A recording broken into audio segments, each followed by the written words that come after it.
In this video, I'm going to show you how to go from this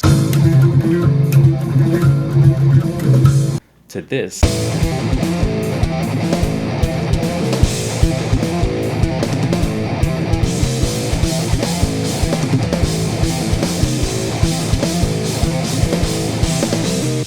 Coming up.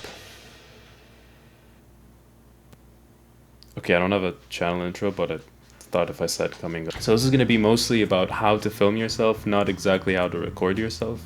Because if you're anything like me, when I started, I used to see all these guitar videos and I'm like, oh shit, how did they film it from so many angles? It sounds the same. I was pretty dumb. So I'm going to show you the best way to keep the viewer interested, as far as I know. So this is what you'll need. You'll need a guitar, an interface, a PC or Mac, a camera. It can be a phone, it could be a camera. Any recent phone will film good videos these days, so you don't really need a camera. But if you have a camera, that's good. So let's assume you have everything pre-recorded, you have the song ready, and you want to film yourself.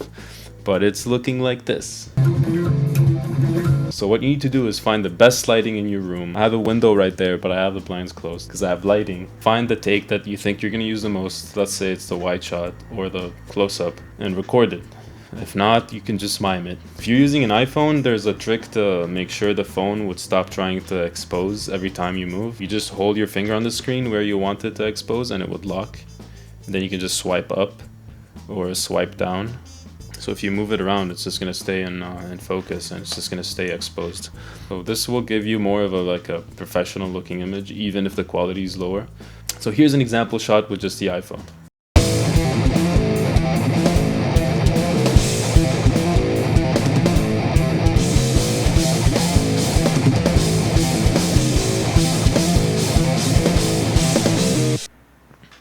I think it's usable. I think it's decent. If you have anything better than the iPhone 5 that I have, you're gonna have a better result. So set up the camera in all the angles that you want. Film the whole thing all the way through. I usually like to have one wide shot, one close-up on the neck, one side shot, and one close-up on the picking hand. And then once you finish filming, you want to export everything into your editor, like whatever you use. You want to synchronize each and every one. Okay, just a quick note. I think it's pretty obvious for most of you to not use the audio from the camera. So what I'm doing here is I'm importing the song or the audio that you're using for the project, and I'm syncing it with the videos. So if you use Premiere Pro, you can just select the video and the audio, right click, choose synchronize audio, and then it will do it for you. Here though, I'm doing it manually for some reason. Anyway, back to me talking. All the videos are basically synchronized with each other. So you can just cut wherever you want, and then it's just like a multi-camera shoot. Here's a trick with editing that you can use. The audience wants you to tell them where to look. If you watch this, you're just like, okay, this guy's playing guitar, nice bed. But then in 20 seconds, you're like, okay, time to go. But if you watch this,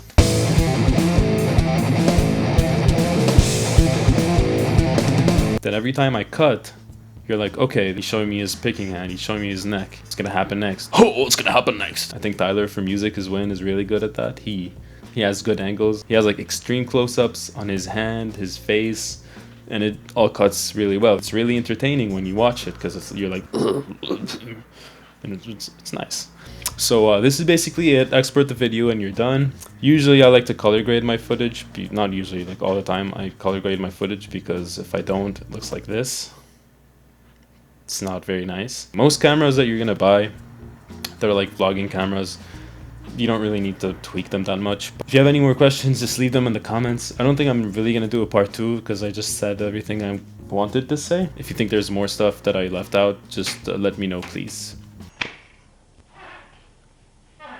Thank you for watching.